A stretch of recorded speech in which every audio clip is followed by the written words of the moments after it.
저분이 사모님 남편이세요? 네, 그런데요. 왜 그러시죠? 아무것도 아니에요. 얼굴이 지금 사색이 되었는데 우리 남편 알아요? 아, 당연히 모르죠. 오늘 처음 보는데. 남편을 돌봐줄 간병인으로 온 아줌마가 안방에서 잠든 남편 얼굴을 보자마자 얼굴이 굳은 채 당황하는 게 뭔가 좀 이상했습니다. 처음 보는데 왜 그렇게 놀라는 거예요? 아, 그게 예상했던 것보다 젊으셔서 그런 거죠. 아줌마, 남편 얼굴에서 눈을 못 떼던데. 눈에 눈물 맺히는 거 저 똑똑히 봤거든요? 눈빛이 너무 애절한 게 이상하잖아. 우리 남편과 무슨 사이예요? 무슨 사이라뇨? 사모님, 저 오늘 남편분 처음 본 거 맞아요. 이봐요. 보자 하니까 날 바보로 하나? 계속 딴소리 할 거예요? 사실대로 말하라고. 여자는 난감한 표정을 지으며 한참을 망설이더니 입을 열었습니다. 저 사실 남편분 과거를 알아요. 사모님 만나기 전 일이라 사모님이 아시면 많이 놀랄 것 같아서 더 확실해지면 얘기를 해야 되나 망설이고 있었어요. 남편 과거라고요? 아줌마가 그러니까 우리 남편의 과거를 안다고요? 남편의 과거라는 말을 듣는 순간 다리에 힘이 풀리면서 휘청거렸습니다. 결혼 후 성실하고 나만 바라본 애처가 남편이었는데 내가 모르는 과거가 있다니 너무 혼란스럽고 손이 부들부들 떨렸습니다. 대체 이 여자는 누구고 남편에게 내가 모르는 무슨 비밀이 있는지 지금부터 얘기하려고 합니다. 저는 서울의 유복한 가정에서 태어났습니다. 아버지 집안은 대대로 공직에 종사했으며 아버지도 차관급 공무원이셨습니다. 집은 평창동의 대저택이었고 운전기사와 가정부, 경호원이 상주해 있었습니다. 외동딸인 저는 부모님의 사랑과 기대를 한몸에 받으며 어릴 때부터 상류층 문화를 익히며 자랐습니다. 집에는 거의 매일 고위 인사들이 찾았고 아버지는 저를 꼭 그분들에게 인사를 시키셨어요. 차장님, 제요식입니다. 유경아, 인사드려야지. 안녕하세요. 정유경입니다. 오, 그래. 똘망똘망한 게 아버지를 쏙 빼닮았구나. 자식 자랑하면 팔불출이라고 하는데 저장님 앞에서 저 팔불출 돼보려고요. 지금 우리 딸이 13살인데 전교 회장에 영어를 잘해서 원어민과 대화할 수준이에요. 앞으로 꿈이 외교관이라고 하니 잘 지원해 주려고요. 어휴, 장차 훌륭한 일을 할 따님을 두셨네. 유경양, 공부 열심히 해서 꼭 외교관이 되기를 응원할게. 네, 감사합니다. 공부 열심히 해서 아빠처럼 훌륭한 사람이 되려고요. 자네 딸 자식 하나 잘 뒀구먼. 며느리감으로 탐나네. 우리 막내 아들 또래니까 자네 나랑 사돈 맺는 건 어떤가? 그럴까요? 저야 영광이죠. 엄마는 국가연구기관에서 연구관으로 일하면서 아빠를 알게 되어 결혼했습니다. 결혼과 동시에 일을 그만둔 엄마는 집에서 살림하면서 제 교육에 특히 신경을 썼어요. 유경아, 영어 과외 선생님 한 분 더 채용했어. 원어민이라 훨씬 더 좋을 거야. 응, 엄마, 열심히 할게. 너 친구들과 놀고 싶은 거 아는데 남들과 똑같이 살면 너 꿈 이룰 수 없어. 지금부터 공부 습관 들이고 노력해야 훌륭한 사람 될 수 있어. 아빠나 엄마도 다 그렇게 커서 남들이 인정해주는 자리까지 올 수 있었던 거야. 엄마 말 무슨 뜻인지 알지? 알지. 엄마 아빠가 다 나 생각해서 그런 건데 내가 힘들다고 투정 부릴 수 없지. 우리 유경이 왜 이렇게 어른스럽니? 부모님은 제가 필요한 거, 먹고 싶은 거, 뭐 하나 부족함 없이 아낌없이 지원해 주셨고, 중학교, 고등학교까지 반에서 상위권을 유지하며 부모님의 기대를 한몸에 받았습니다. 등하교 때마다 기사가 운전하는 자가용을 타고 다녔고, 친구들과는 어울리지 않고 엄마가 짜준 계획표대로 생활했습니다. 엄마는 학교도 자주 방문해 담임 선생님과 내 성적 관리를 했고, 학교에서는 저희 아빠 직업을 알기에 교장 선생님까지 저에게 각별하게 대했어요. 우수한 성적에 좋은 집안의 나를 친구들은 질투를 했고, 제가 못마땅한 지 시비를 걸어왔습니다. 야, 정유경, 네 아빠 빽이 얼마나 대단하길래 담임이 너한테 꼼짝을 못하냐? 그렇게 공주 대접받으니 좋냐? 공주면 우리한테도 아량을 베풀어 보시지? 너 자켓 그거 엄청 비싼 거지? 서민인 나한테 기부한다 생각하고 내가 입을게. 내 옷을 왜 뺏어가? 니들이 깡패도 아니고. 깡패? 너 눈에 뵈는 게 없지? 너나 잘못 건드리면 뼈도 못 추려. 내가 하자는 대로 가만히 있는 게 좋을걸? 친구 사이에 이러는 건 아니라고 봐. 너 간땡이가 부었구나.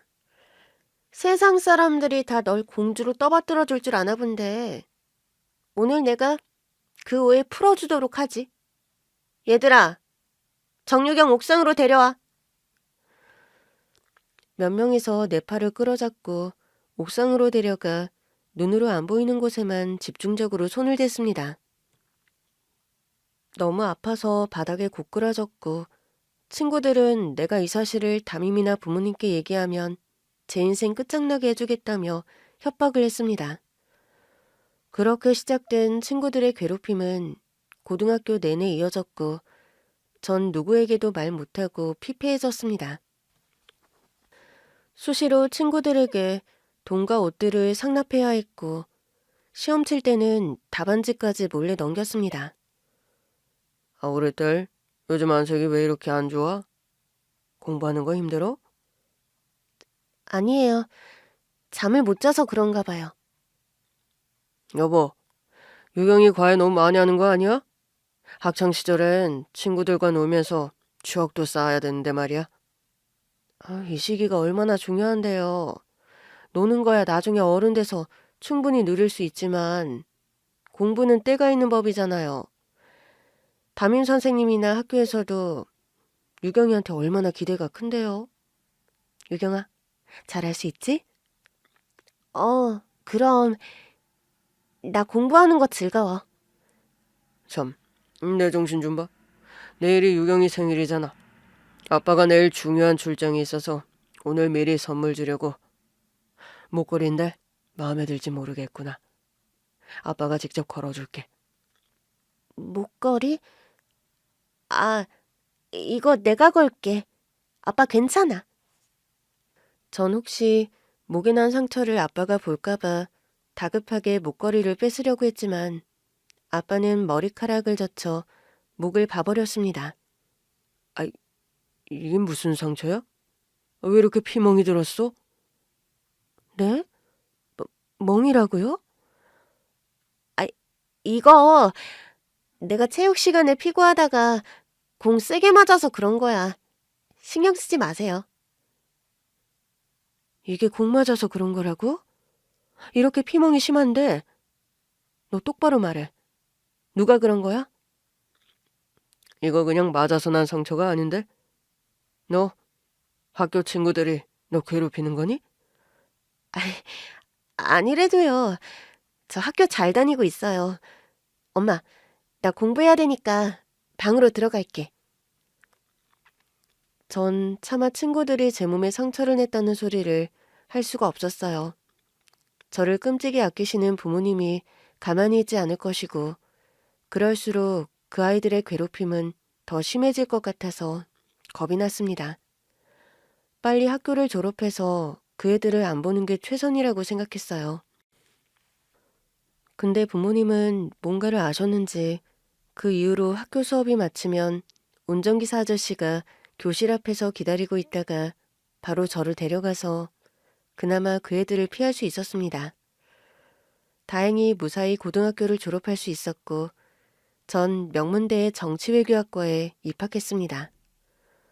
우리 유경이 공부하느라 고생했어. 이제 너도 성인이니까 너 하고 싶은 거 마음껏 해. 대학생 됐다고 놀러 다니면 지금까지 공들인 거 다 물거품 된다고요. 학점 관리 잘하고 스펙을 쌓아야죠.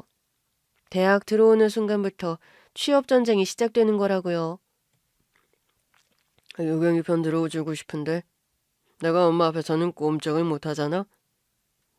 아니에요. 엄마 말 맞아요. 지금부터 저 외교관 준비해야죠. 대학에 들어갔지만 저의 생활은 별반 달라진 게 없었어요. 고등학교 때 그 악몽에서 벗어났다는 안도감으로 전 충분히 행복했습니다. 하루는 학교 도서관에서 늦게까지 공부하고 집으로 오다가 편의점에 들러서 음료수를 사서 마시고 있는데 뒤에서 누군가 제 이름을 부르더라고요. 어? 너 정유경 아냐? 맞지? 누구세요? 뒤를 돌아보니 고등학교 때 나를 괴롭히던 무리들의 우두머리였습니다. 그 애를 보는 순간 머리가 쭈뼛 서면서 온몸이 굳어버렸습니다. 어머나, 어떻게 여기서 다 만나냐? 반갑다, 친구야. 그래. 아, 야, 고등학교 동창을 만났는데 표정이 왜 그러냐? 난 너무 기쁜데. 밖에 봐. 저 애들도 다 기억나지? 오늘 동창회해야겠네. 나 집에 일이 있어서 빨리 들어가야 돼서. 그만 가볼게. 에이, 이러고 가면 우리가 섭하지? 회포 풀어야 되지 않겠어요? 나 이제 고등학생 아니고 어른이야. 나한테 이러지 마. 우리가 너한테 어쨌는데? 증거 있어? 말 함부로 하지 마. 잘됐다. 오랜만에 공주님 정유경 만났으니까 서민들을 위해서 네가 써야겠다. 우린 서민이라 돈이 없잖니. 이거 다 계산해.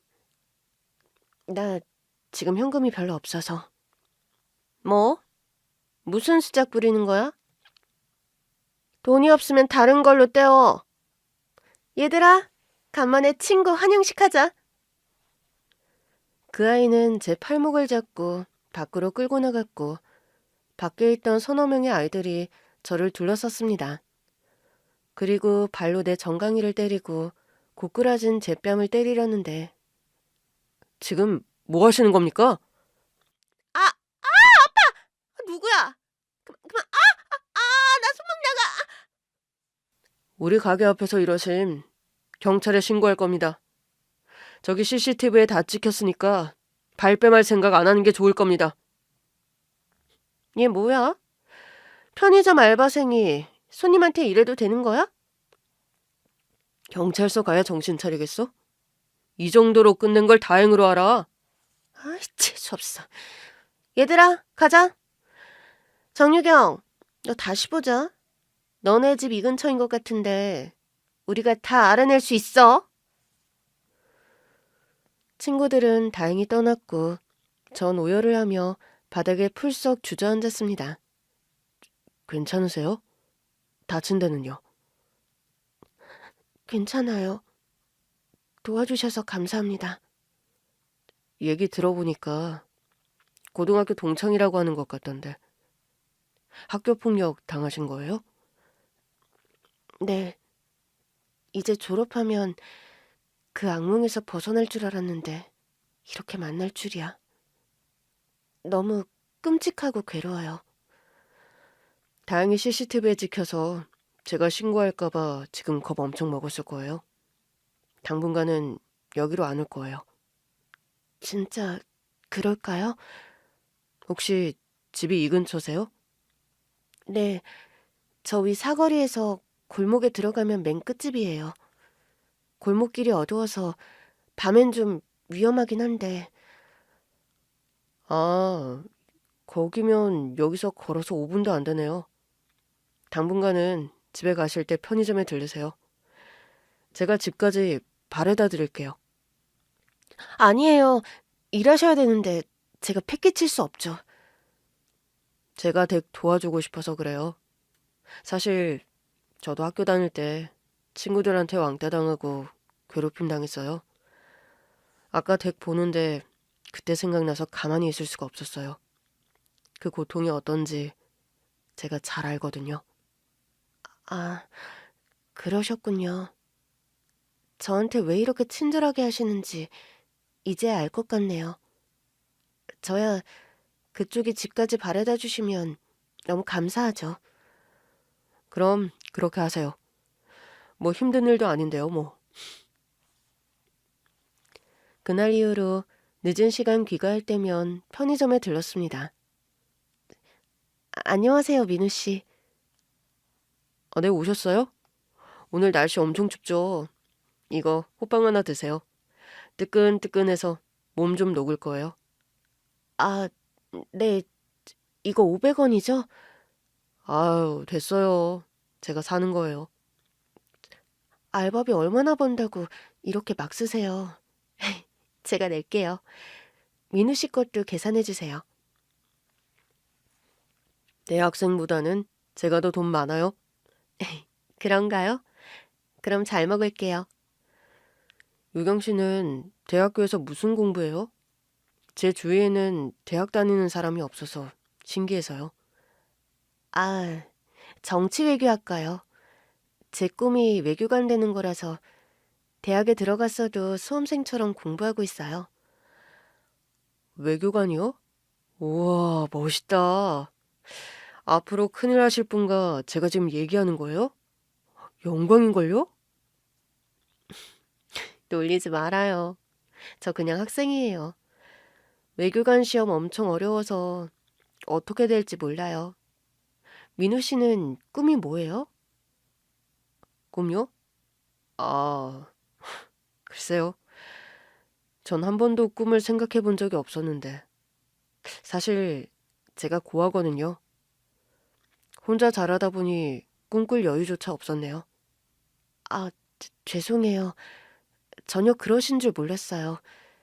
민우 씨 너무 밝으시고 긍정적이셔서 좋은 가정에서 자란 분이구나 생각했거든요.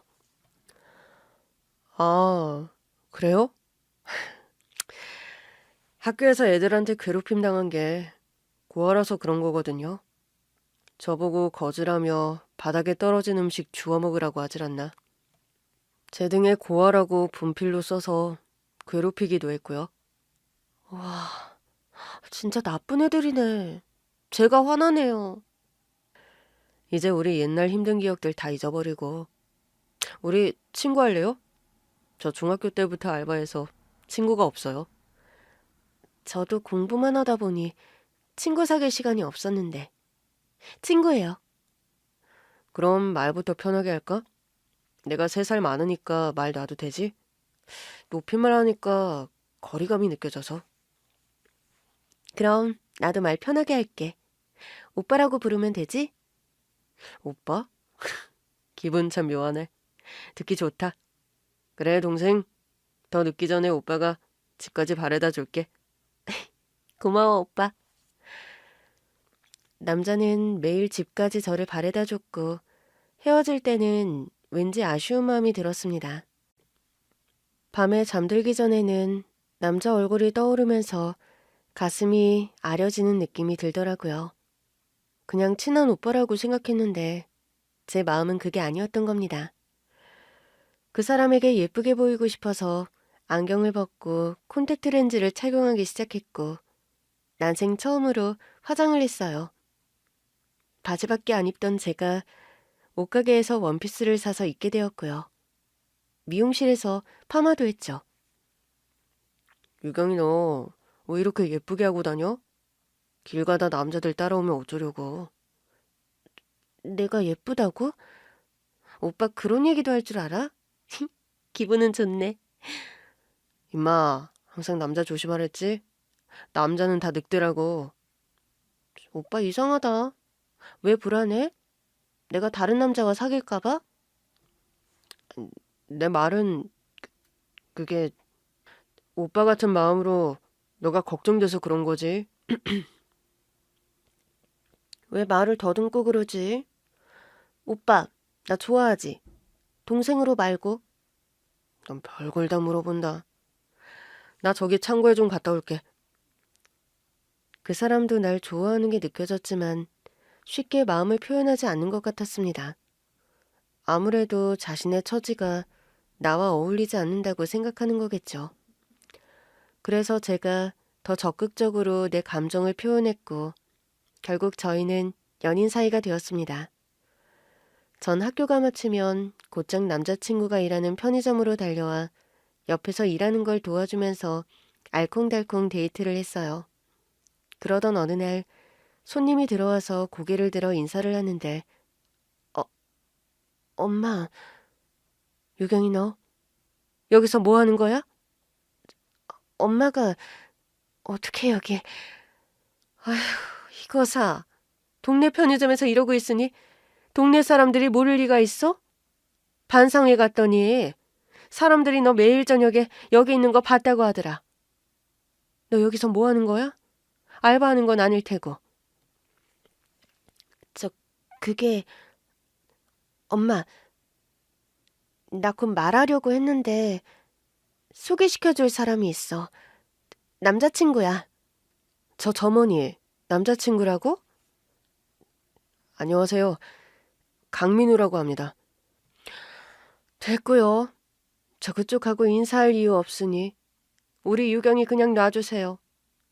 유경이가 세상 물정 몰라서 잠깐 마음을 뺏긴 것 같네요. 이제 그럴 일 없으니까 그쪽도 유경이 잊으세요. 엄마, 그게 무슨 소리야. 나 이 사람 좋아해. 결혼까지 할 거라고. 결혼? 얘가 지금 동네 사람들 들을까 무섭다. 한창 좋을 때니까 남자 사귈 수는 있어. 하지만 결혼은 너 혼자 하는 게 아니라고.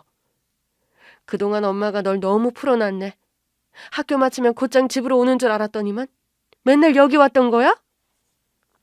어머님, 저 비록 구하고 가진 건 없지만 유경이 아껴주고 행복하게 해줄 자신이 있습니다.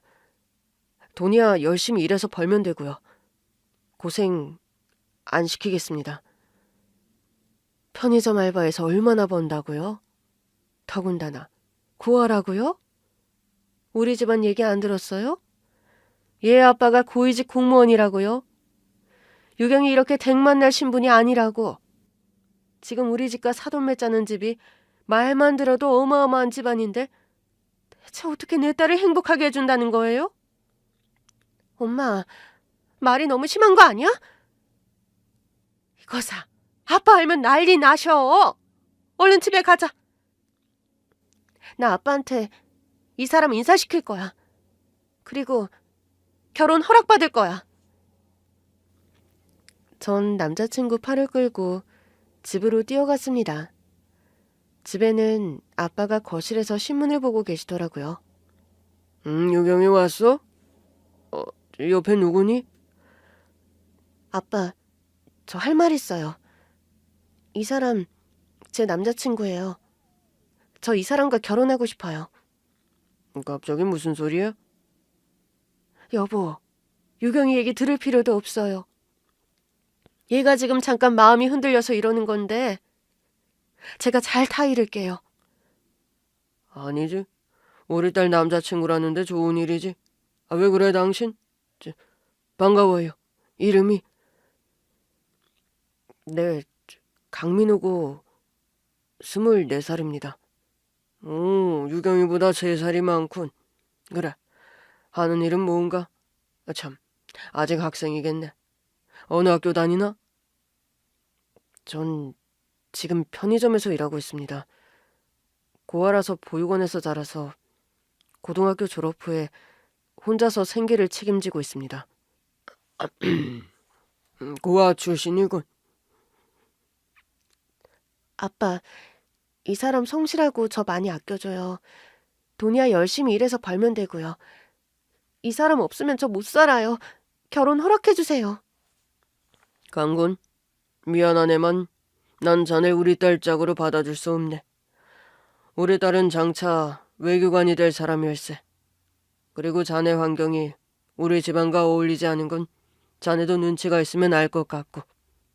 괜히 마음고생하지 말고 이쯤에서 헤어져. 그래, 유경아. 아빠 말 들어. 제가 사랑하는 남자랑 결혼하겠다는데 왜 두 분이 제 인생을 결정하는 건데요? 아빠가 웬만하면 허락하려고 했는데 그와는 절대 안 돼. 두 분께 진짜 실망했어요. 남들에게 귀감이 되는 일을 하면서 어떻게 사람을 환경만 보고 그렇게 차별할 수 있는 거죠? 그러고도 아빠가 국민들을 위해서 일한다고 자신할 수 있어요? 그거 기만 아니에요? 유경아, 아버님한테 그게 무슨 소리야. 죄송합니다. 유경이는 제가 잘 달래보겠습니다. 두 분 뜻 잘 알아들었어요. 전 그만 가보겠습니다. 오빠, 어디가? 정유경, 가만히 안 있어? 유경아, 미안하다. 남자친구는 눈물을 흘리면서 나갔고 전 오열을 했습니다. 운전기사와 가정부 아줌마가 날 붙잡고 있어서 꼼짝을 못하고 바닥에 주저앉았습니다. 어디 저런 근본 없는 남자를 데려와서는.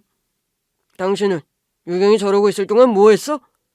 곱게 공부만 하다가 좋은 집안과 결혼시킬 준비하랬더니. 저도 감쪽같이 몰랐어요.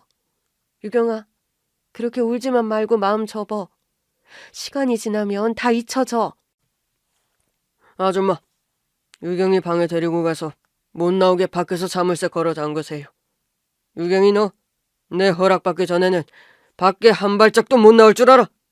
마침 학교도 방학이고 잘 됐네. 너 오늘부터 외출 금지야. 아빠, 너무하세요. 제가 뭘 그렇게 잘못했다고. 전 그날 이후로 방 안에 갇힌 채 가정부 아줌마가 식사를 가져오면 방에서 먹고 방 밖으로 나오질 못했습니다. 그렇게 한 달 정도가 지났을 무렵 부모님이 저녁에 모임이 있어서 외출하는 소리가 들렸어요. 전 이 기회를 놓치면 안 되겠다 싶어서 배가 아프다고 고래고래 소리를 질렀어요. 1층에까지 들릴 정도로 고함을 지르니 가정부 아줌마가 후다닥 올라왔습니다.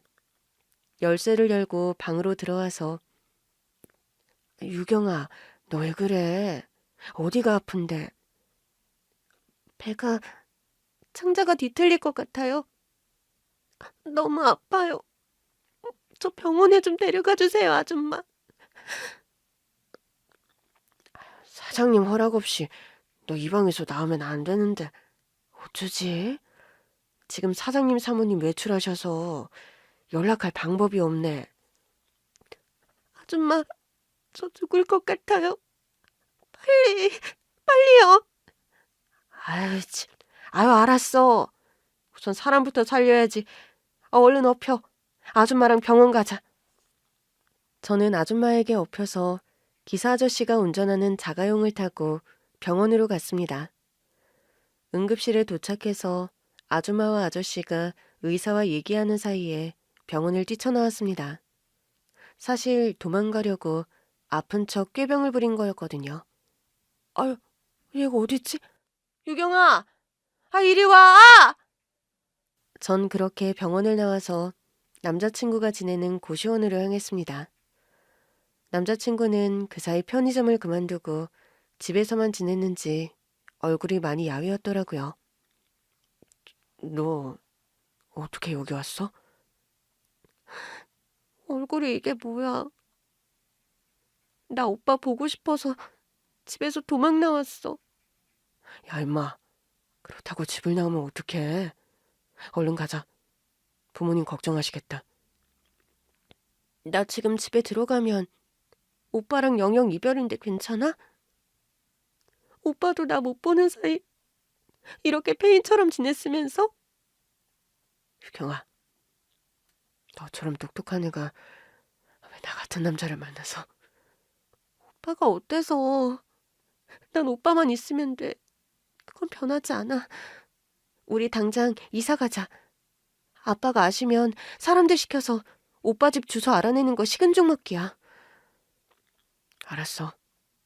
이제 너랑 헤어지지 않을게. 내가 너 평생 지켜줄게. 고시원에서 생활하다 보니 짐이 별로 없었고 배낭 하나 메고 저희는 고속버스를 타고 무작정 멀리 가야 된다는 생각에 지방으로 갔습니다. 경기도 외곽의 조용한 동네로 와서 월세방을 구해서 살게 되었습니다. 혼인신고를 해서 정식 부부가 되었고 전 예쁜 딸을 낳았습니다. 남편은 자동차 부품 만드는 공장에 취직을 했고 그럭저럭 세 식구 먹고 살만 했습니다. 여보, 이제 나 취직해서 안정도 됐고 아이까지 태어났는데 장인 장모님께 연락드려도 되지 않을까? 많이 걱정하실 것 같은데. 정 그렇게 마음 불편하면 우리 좀 더 돈 벌어서 보란 듯이 잘 사는 거 보여줄 수 있을 때 그때 우리 부모님 찾아뵙자. 난 당신이 또 그렇게 무시당하는 거 보고 싶지 않아. 우리 혜빈이 아빠고 내 남편이야. 나한테는 큰 산이야. 당신이. 내 마음 알지? 그래. 당신이 하자는 대로 할게. 나 기계 다루는 데 소질 있다고 반장님이 중요한 업무를 내게 맡겼어. 월급도 올려줄 것 같아. 잘 됐네. 공장은 작지만 거기서 경험 많이 쌓고 더 좋은 데로 옮겨갈 수 있지. 그나저나 당신 학교도 중퇴하고 이렇게 집에서 애만 보고 있는 거 보면 마음이 아파. 꿈도 펼쳐보지 못하고. 나 지금 충분히 행복해. 혜빈이 얼굴만 보고 있어도 아무것도 부러운 게 없어. 외교관 되는 것보다 혜빈이 엄마, 당신 아내로 사는 삶이 좋아. 비록 가난했지만 우리 가족은 행복했습니다. 남편은 공장 다니면서 중장비 자격증을 준비해 합격하면서 중장비 쪽 일을 하게 되었습니다. 전에 회사보다 월급도 2배라 경제적으로 훨씬 안정이 되었지요. 그렇게 5년이 지난 어느 날 딸 옷을 사주려고 모처럼 시내로 나왔는데 누가 저를 빤히 쳐다보더라고요. 저 혹시 유경이니? 맞네.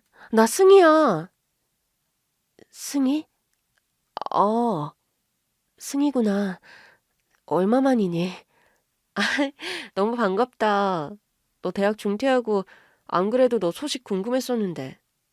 어떻게 이렇게 만나냐? 그동안 어떻게 지냈어? 아버지 아직 공직에 계시지? 너 외무고시 준비하고 있었는데. 혹시 지금 외교관 된 거야? 아니, 결혼해서 딸을 낳고 살고 있어. 과 동기들 뭐 하는지 궁금하네. 내가 소식을 영 끊고 살아서 말이야. 그러게, 동창회 모임도 안 나오고 다들 너 얼마나 궁금해했다고. 난 외무고시 붙어서 지금 외교관으로 일하고 있어. 동기들도 거의 다 외교관으로 일하고 있고 성적은 너가 제일 좋았는데. 그렇구나. 다들 잘 됐네. 보기 좋다. 여기 내 명함이야. 한번 찾아와. 우리 못다한 얘기도 하고 동기들과 한 달에 한 번이라도 모임 갖자. 아, 그래. 나 볼 일이 있어서 가봐야 되는데. 그래. 나도 미팅 가야 돼서. 그럼 꼭 연락 줘. 유경아, 잘 지내. 친구가 건네준 명함을 보는데 눈물이 뚝뚝 떨어졌습니다. 남편을 사랑하고 내 선택에 후회는 없지만 한때 내가 꿈꿨던 꿈을 잃어버렸다는 게 마음이 아프더라고요. 그러던 어느 날 누가 집을 찾아와서 문을 열었더니 친정 부모님이셨습니다. 아빠, 엄마, 어떻게 여길 알고 오신 거예요? 이거사, 이렇게 꾹꾹 숨어 살면 우리가 못 찾을 줄 알았어? 너 대학 친구 승희 알지? 너한테 전할 말이 있다면서 우리 집을 찾아왔더라고. 너가 우리와 연을 끊은지 몰랐던 거지. 널 여기서 봤다고 해서 수소문해서 이렇게 너희 집 주소를 알게 된 거야. 집이 누추해서 여기 앉으세요. 그동안 왜 연락 한 번 안 했어? 독한 것 같으니. 정말 우리와 연을 끊을 셈이었어? 엄마 아빠 많이 보고 싶었지만 그 사람과 헤어지게 될까봐 연락 못했던 거예요. 우리가 널 얼마나 찾았는지 알아? 지금 지내는 건 어떠니? 남편 회사 잘 다니고 있고 저 딸 낳아서 세 식구 행복하게 살고 있어요. 애가 있다고? 지금 방에서 자고 있어요. 5살이에요. 혼자 애 낳고 힘든 살림 꾸려가느라 고생이 많았겠구나. 이제 아무 걱정 마라. 우리가 오늘 여기 왜 왔겠니? 우리가 이제 무슨 힘이 있겠어? 강서방 우리 사위로 받아들이려고 온 거야. 정말이에요? 우리 결혼 인정해 주시는 거예요? 미안하다. 좀 더 빨리 우리가 널 찾았어야 했는데.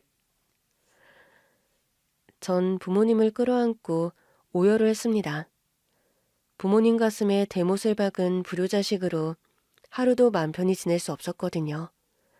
그 죄스런 마음이 이제야 눈 녹듯 사라지는 듯 했습니다. 퇴근하고 집에 들어온 남편은 놀라서 아니, 두 분이 어떻게... 퇴근하고 오는 길인가? 강서방 그동안 많이 의젓해졌네. 그동안 마음고생 많았어. 이제 우리 한 가족이야. 절 사위로 인정해 주시는 건가요? 그래. 우리 유경이랑 손녀 잘 돌봐줘서 고맙네. 자네한테 모진 소리하고 결혼 반대했던 거 용서해 줄 수 있겠나? 무슨 그런 말씀을 하세요? 당연히 제가 두 분 입장이었어도 그랬을 거예요. 전 덤덤하게 받아들였습니다. 그리고 성공해서 떳떳한 모습으로 두 분 찾아뵈려고 했는데 이렇게 갑자기 뵙게 될 줄은 몰랐네요. 두 분께 죄송합니다. 아닐세. 유경이가 행복하다니 그것만으로도 우리 마음이 놓여. 우선 집부터 이사 가야겠다. 새 식구 살 만한 아파트 알아볼 테니까 서울로 들어와. 그래 강서봐. 이렇게 힘든 일 하지 말고 내가 자리 알아볼게. 저 말씀은 감사한데요. 유경이 책임진다고 데려온 만큼 제 힘으로 유경이 행복하게 해주고 싶습니다. 그래야 장모님 장인어른께 제가 떳떳할 수 있을 것 같아요. 아빠, 저도 같은 생각이에요. 우리 적금도 들고 이 사람 돈 잘 벌어요. 우리가 도와주면 마음이 편할 것 같은데. 전 그렇다면 어쩔 수 없지. 이렇게 니들 잘 사는 거 본 것만으로도 엄마는 여한이 없어. 맨날 유경이 방에 가서 그렇게 울더니 이제 발 쭉 뻗고 자겠네. 그렇게 친정부모님과도 다시 화해하고 남편은 독립해서 중장비 사업을 시작했고 점점 확장해 농기계 장비를 만드는 큰 기업으로 성장했습니다. 남편이 회사 대표가 된 걸 누구보다 기뻐한 건 친정 부모님이셨습니다. 이런 훌륭한 인재를 내가 몰라보고 구하라고 내 딸과 결혼 반대한 거 생각하면 정말 부끄럽네. 사위지만 자네한테 많은 걸 배우게 되네. 무슨 그런 말씀을요. 그동안 아버님께서 제 사업하는 데 많이 도와주셔서 감사할 따름이에요. 남편은 수십 년간 일에 파묻혀 평생 성실하게 살았었고 40대 중반에 그만 중풍으로 쓰러졌습니다. 수백억 자산가 남편이 중풍으로 쓰러져 간병인 아줌마를 구해 첫 출근시킨 날 안방에 누워있는 남편을 보더니 사모님, 아셔야 할 게 있습니다. 그 이유를 듣고 남편이 덮은 이불을 젖힌 그 순간 경악할 비밀이 밝혀지는데 지금 뭐 하는 거예요? 정말 맞았어? 이걸 확인하려고 했던 거예요? 왼손 손가락이 4개잖아요. 제 남편 손가락이 남들과 다르다는 걸 어떻게 알았죠? 대체 당신 누구야? 사모님, 진정하시고 제가 다 설명드릴게요. 거실에 딱 들어섰을 때 벽에 저 사진이 눈에 들어왔어요. 어릴 때 남편 사진이죠? 맞아요. 남편이 유일하게 가지고 있는 사진으로 헤어진 남동생과 찍은 사진이라고 했어요. 처음에 저 만날 때는 고아라고 했는데 나중에 남동생이 있었다고 말하더라고요. 근데 남동생을 아무리 찾아도 찾을 수가 없어서 마음속으로는 잊었다고 하더군요. 남편을 보고 얼굴이 새하얗게 질린 여자는 남편의 과거에 대해 얘기하기 시작했습니다. 남편은 충청도의 작은 시골에서 농사 짓는 부모님과 살았습니다. 남의 밭에서 일하며 열심히 모은 돈으로 하우스에서 딸기 농사를 지어 생계를 이어갔습니다. 부모님이 아침부터 밭에 나가면 남편은 하루 종일 남동생과 붙어 다녔어요. 시골에는 애들이 별로 없다 보니 친구나 다름없는 사이였어요. 강민수, 우리 슈퍼맨 놀이 하자. 내가 형이니까 난 슈퍼맨, 넌 악당. 왜 형만 맨날 주인공해? 억울하면 네가 형 하던지. 망토는 이 보자기로 하면 되고 무기는 뭘로 하지? 저기 낫이랑 곡괭이 있다. 형이 곡괭이 해. 난 낫 할래. 지금 시작한다. 야, 이 나쁜 놈아. 지구는 내가 지킨다. 덤벼! 슈퍼맨 너만 없으면 우리가 지구를 정복하는 건데 내 칼을 받아라! 남동생과 남편은 장난을 치다가 그만 동생이 휘두른 낫에 남편의 왼쪽 손가락 한 개가 절단되었습니다. 피를 철철 흘리며 남편이 쓰러졌고 놀란 동생은 하우스로 뛰어가 부모님을 불렀습니다. 그렇게 병원에서 응급처치를 했지만 남편은 4개 손가락으로 지내야만 했습니다. 민우야, 손가락 하나 없다고 사는데 아무 지장 없어. 아빠랑 같이 농사 짓고 살면 되지. 누가 놀리면 아빠한테 일러. 내가 가만히 안 둘 테니까. 응, 아빠, 나 괜찮아. 형 미안해. 나 때문에 형 손 다쳤잖아. 나 괜찮다니까 왜 울고 그래. 너 잘못 아니라니까. 그래, 민수야. 그건 사고였어. 어쩔 수 없었던 거야. 그 사고가 잊혀질 쯤 겨울에 갑자기 폭설이 내려 마을은 비상이었습니다. 밭작물이 다 눈에 덮이고 소 축사까지 무너지고 피해가 이만저만이 아니었습니다. 여보, 우리 하우스 괜찮은지 보러 갔다 올게. 조심하세요. 지금 마당에 눈이 무릎까지 찼는데. 아버님은 겨우 눈길을 헤쳐서 딸기하우스로 갔고 눈이 하우스 위를 덮고 있어 곧 무너질 찰나였습니다. 아버님은 어떻게든 딸기에 피해가 없도록 보온 덮개를 씌우는 순간 그만 비닐하우스가 무너져서 눈 속에 묻히고 말았습니다. 그 사고로 아버님은 세상을 떠나셨고 홀로 남은 어머님은 식당 일과 밭일을 하시면서 생계를 이어갔습니다. 그러다 몸에 무리가 와서 뇌종양으로 세상을 떠났습니다. 부모님을 잃고 남편과 동생만 덩그러니 남게 되자 동네 분들이 나섰습니다. 애들끼리 살 수 없으니까 민수 입양 보냅시다. 민수는 아직 어리니까 알아보면 될 것 같아요. 아유, 둘이 죽고 못 살 정도로 우애가 깊은 애들인데 불쌍해서 웃자고. 며칠 후 남동생은 입양되었고 남편은 울면서 가지 말라고 말렸지만 어쩔 수 없었습니다. 민우야, 이게 다 너희들을 위해서야. 민수도 저 집에 가면 밥 안 굶고 공부도 잘할 수 있어. 좋은 집에 보냈으니까 걱정 안 해도 돼. 그 후 남편은 보육원에 보내지면서 그렇게 두 사람은 헤어지게 되었습니다. 남편은 그 후에 동생을 찾으려고 했지만 연락이 잘 닿지 않아 그렇게 수십 년 세월이 흘렀습니다. 전 그 동생 강민수 씨 아내예요. 남편이 결혼했을 때부터 형이 하나 있는데 어릴 때 헤어졌고 자기 잘못으로 왼쪽 손가락 한 개를 잃었다고 말했어요. 그러고는 거실에 걸려져 있는 저 사진을 제게 보여줬어요. 부모님 살아계실 때 아빠가 찍어준 유일한 사진이라면서요. 아, 그랬었군요. 그럼 우리 집에 간병인하러 온 건 우연인 건가요? 네. 그래서 제가 깜짝 놀랐던 거예요.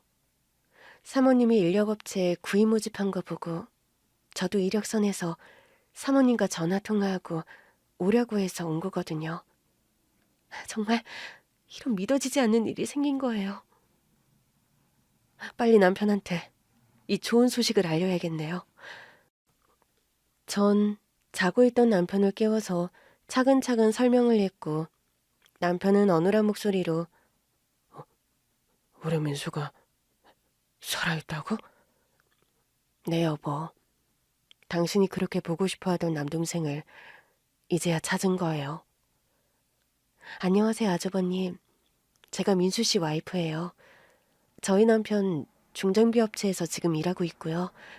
빨리 연락해서 여기로 오라고 할게요. 네.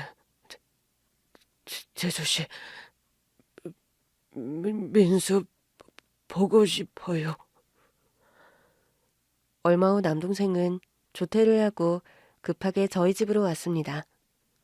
여보, 우리 형 어딨어? 저기 누워 계셔. 지금 몸이 안 좋으셔서 앉아있는 것도 힘들고 말하는 것도 힘드셔. 그리고 이분이 형수님이셔. 처음 뵙겠습니다, 서방님.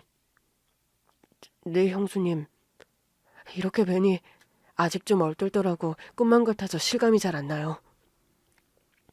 네, 저도 그래요. 저희 남편 지금 서방님 오기만 목이 빠져라 기다리고 있어요. 얼른 들어가 보세요. 여보, 서방님 오셨어요. 형, 나 민수야. 민수, 내 동생. 남편은 몸을 일으켜 시동생을 부둥켜 안고 오열했습니다. 어릴 때 헤어져서 사실 형 얼굴도 기억이 안 나는데 형하고 찍은 그 사진을 평생 간직했어. 형도 그 사진 가지고 있었구나. 이렇게 훌쩍 어른이 되어서 그 사진 없었으면 형인 줄 몰랐을 거야. 얼굴이 너무 많이 변해서. 맞아. 너도 많이 변했어. 너 보니까 너무 좋아. 형, 힘들면 말 많이 안 해도 돼. 지금 형 아프다면서? 내가 어떻게 자라는지 많이 궁금하지? 너 입양간 집 전화하니까 그런 사람 없다고 끊어버리더라고. 집 주소 알아내서 갔는데 이사 갔다고 하고. 아, 그거. 나 입양한 그 부부가 이장님을 속였더라고. 사업을 하는 부잣집에다가 자식이 없어서 날 입양하고 싶다며 평생 행복하게 잘 돌봐줄 거라고 했는데 그 집에 간 첫날부터 뭔가 잘못됐구나라는 걸 알게 되었어. 그 사람들 부자도 아니었고 시골에서 가축을 사육하면서 그거 팔아서 생활하고 있었는데 날 일꾼으로 일시키려고 데려온 거였어. 네? 아니, 그때 서방님 나이가 겨우 6살이었다면서 그 어린아이가 무슨 일을 할 수 있다고. 너무하네요. 매일 새벽 5시에 일어나서 개농장에 가서 개들 사료주고 소축사에 가서 청소하고 그렇게 하루 종일 일만 해야 했어요. 밥 주는 것도 아깝다면서 자기들 먹고 남은 누른밥이나 누룽지를 주고 내 방에는 난방을 안 해줘서 겨울 내내 감기를 달고 살았고 고열이 나서 아픈데도 감기약만 사주고 병원에 한 번 안 보내줬어요. 아니, 입양을 했으면 책임을 져야지. 그렇게 일만 부려먹고 사람 대접을 안 해주다니. 진짜 나쁜 사람들이네요. 그래도 학교는 보내줬겠죠? 저도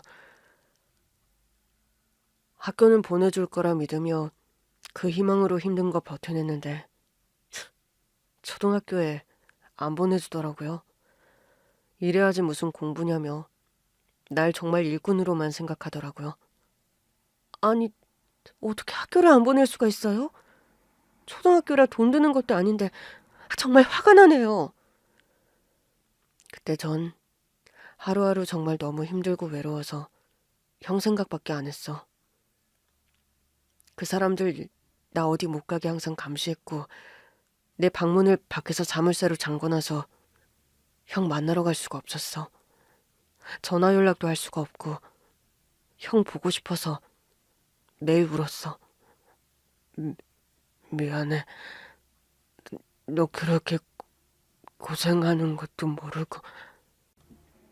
그러다가 농장에서 일하고 있는데 그 사람들 급한 볼일이 생겨서 정신없이 나갔고 난 지금이 기회다 싶었어.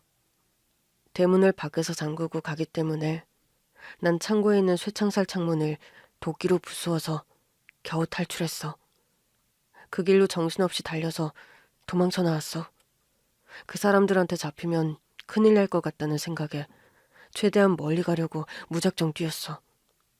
근데 집 근처가 온통 야산이고 집이 안 보이는 거야. 그때가 겨울이라 너무 추워서 동상 걸릴 것 같았거든.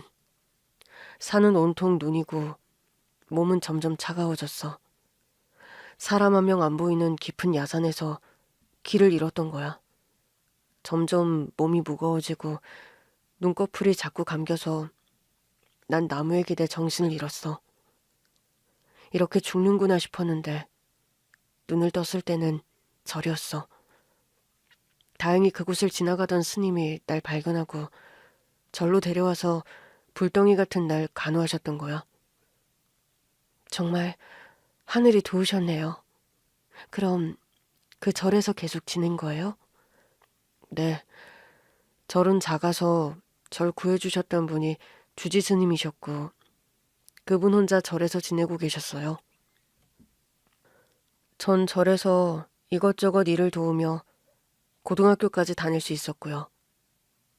학교 졸업한 이후에는 공장에 취직해서 기계 수리하는 일을 계속하다가 지금 중장비 운전과 수리를 하고 있어요. 스님, 너무 감사하네. 맞아.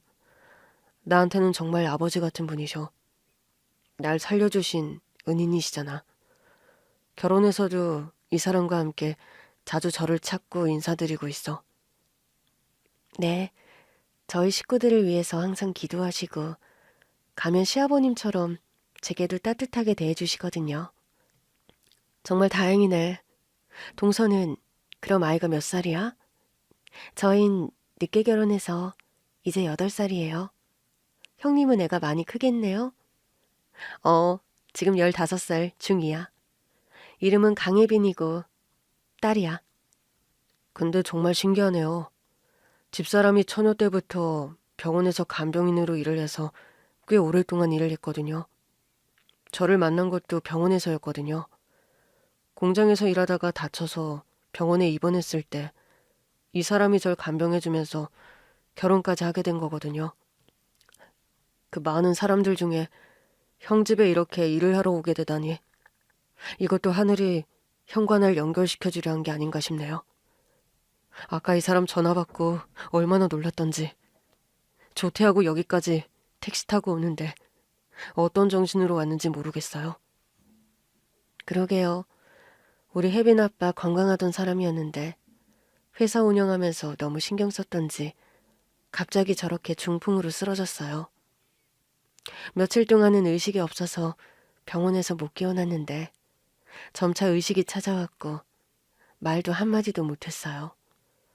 몸이 굳어서 걷지도 못해서 그렇게 6개월 정도 병원에서 치료받다가 몸이 많이 좋아져서 퇴원한 거예요. 그래도 아직은 말하는 거나 행동이 부자연스러워서 간병인이 필요했던 거고요. 제가 아주버님 성심껏 돌봐드릴게요. 형님은 아무 걱정하지 마시고 제 옆에서 제가 필요한 거 있으면 도와주시면 돼요.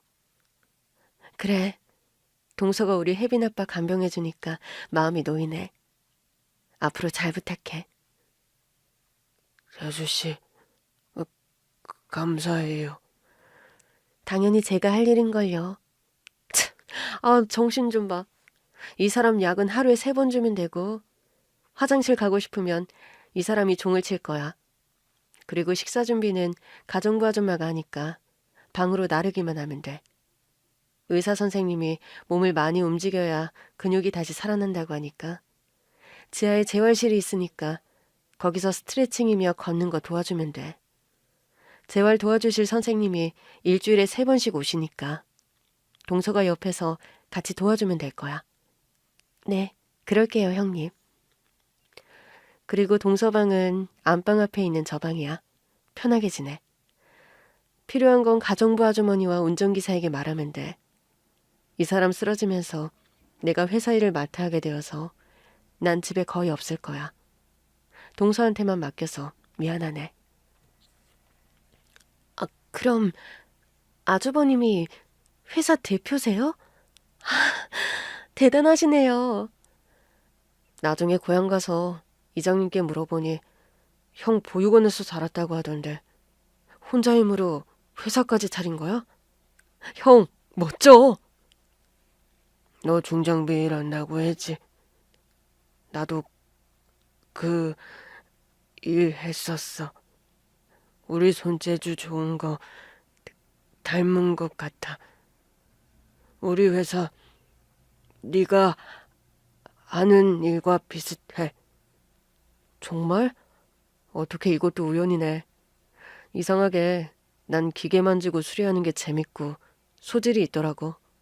형도 그 일을 했다는 거 아니야. 정말 피는 못 속이는구나. 저희 남편 편의점 알바부터 시작해서 정말 고생 많이 했어요. 이제 서방님까지 만나서 정말 여한이 없을 거예요. 그렇죠, 여보? 나 빨리 나와서 민수, 재수 씨한테 잘해줄 거야. 그래, 얼른 일어나, 형. 나도 형하고 하고 싶은 게 너무너무 많거든. 어릴 적에 헤어진 남동생을 찾은 남편은 동서의 간병을 받으며 치료를 열심히 해서 1년 만에 다시 건강을 되찾았습니다. 그리고 다시 회사에 복귀한 뒤 시동생을 부사장으로 임명해 회사에서 같이 일을 하게 되었고요. 남편이 시동생 명의로 저희 집 근처에 단독주택을 구입해 거의 매일 동선의 가족과 왕래하면서 행복하게 지내고 있습니다. 긴 글 읽어주셔서 감사합니다.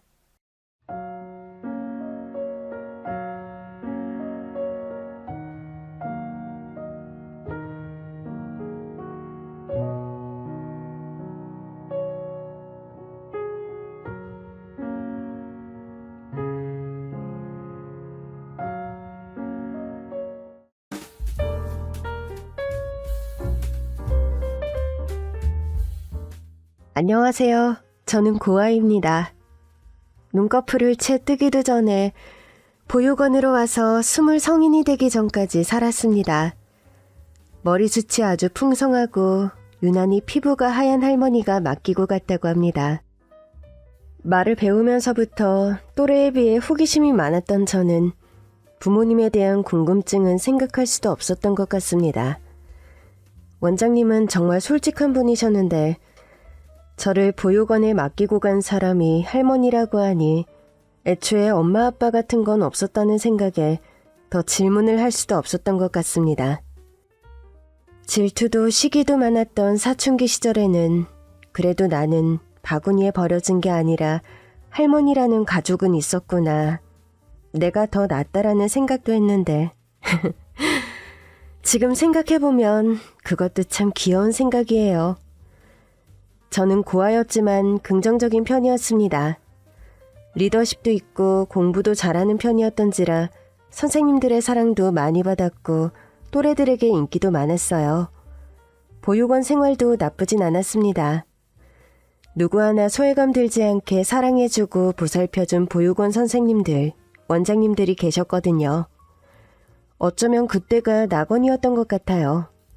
사회에서도 보살핌이 필요한 불쌍한 고아라는 위치였던 만큼 저는 철저하게 보육원의 울타리 안에서 보호받고 살 수 있었으니까요. 저를 설명하기 위해선 이 두 사람을 빼놓을 수 없습니다. 저는 고아였지만 매주 주말이면 찾아오는 아줌마와 오빠가 있었어요. 자원봉사자 아줌마와 그 아들인데요. 오빠는 저보다 5살 위로 휠체어를 타는 하체마비 장애인이었습니다. 그래도 저와 잘 놀아주었고 아줌마도 잘해줘서 제겐 가족 같은 사람들이었어요. 보육원 친구들은 아줌마를 제 친엄마라고 생각할 정도였고 저를 부러워하기도 했었죠. 집이 잘 사는 건 아니었던 것 같습니다. 선물을 사온 적은 없었지만 누군가 매주 나를 찾아온다는 것 자체가 책에서 봤던 키다리 아저씨가 있는 기분이었어요. 비록 친부모에게 버려졌지만 이렇게 많은 사랑을 받는다는 건 신이 내게 주신 선물이라는 생각으로 살았습니다. 10년 정도 그 사람들이 찾아왔으니 심적으론 가족 같았죠. 그리고 19 겨울, 성인이 되어 세상으로 나와야 하는 제가 막막해하고 있을 때 아줌마는 자신의 집으로 들어와 살아도 된다고 말했습니다. 저는 10년 가까이 저를 찾아와주고 챙겨준 사람들이기 때문에 오히려 더 신세지고 싶진 않았어요. 제가 정중히 거절하자 아줌마는 취업을 하기 전까진 갈 곳도 없지 않느냐며 보증금을 모으고 어느 정도 안정될 때까지만 살라고 하더군요. 정말 감사했어요. 장애를 가진 오빠와 아줌마의 살림살이도 썩 좋아 보이진 않았지만 돈을 벌어 그 따뜻한 마음에 조금이라도 보답을 해야겠다는 마음으로 아줌마의 제안을 받아들였습니다. 그렇게 아줌마와 오빠의 집으로 갔습니다. 한 번도 가본 적이 없기 때문에 주소지만 들고 찾아갔는데 집은 신림동 산꼭대기에 있는 다세대 빌라 반지하였어요. 처음엔 너무 높아서 이런 곳에 어떻게 건물을 지었을까 신기할 정도로 제겐 신세계였죠. 그 동네를 처음 마주했을 때 가난의 냄새보다는 내가 세상에 나왔다는 생각에 더 설렜던 것 같아요. 미끄러지지 말라고 오르막길 시멘트에 보육원 원장님 이맛살처럼 그어놓은 홈까지 신기했으니까요. 먼지를 탁탁 털며 대문을 들어서면서 또 그들을 다시 마주했을 때도 모든 게 좋았습니다. 집안은 생각보다 더 작았어요. 대문을 열고 오른쪽으로 깊게 들어가서 한 칸 더 내려가면 보이는 찻집이었는데 반투명 유리로 된 철문을 열면 바로 낮은 싱크대와 작은 밥상이 보였어요. 화장실은 바닥에서 30cm 위에 있었고 그 화장실을 들어서면 변기는 더 위에 있었어요. 저는 집안 구조가 높낮이가 다 다른 것이 신기해서 재밌다는 생각을 했어요. 작은 방은 오빠 방, 조금 더 큰 방은 아줌마 방이라고 했습니다. 아줌마, 집이 되게 귀여워요.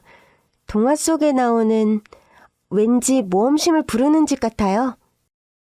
귀엽다고? 건물은 산꼭대기에 있는데 집은 대문을 반바퀴 돌아야 나오고 또 한 칸 내려가는데 화장실은 또 위에 있고 변기는 더 위에 있고 신기해요.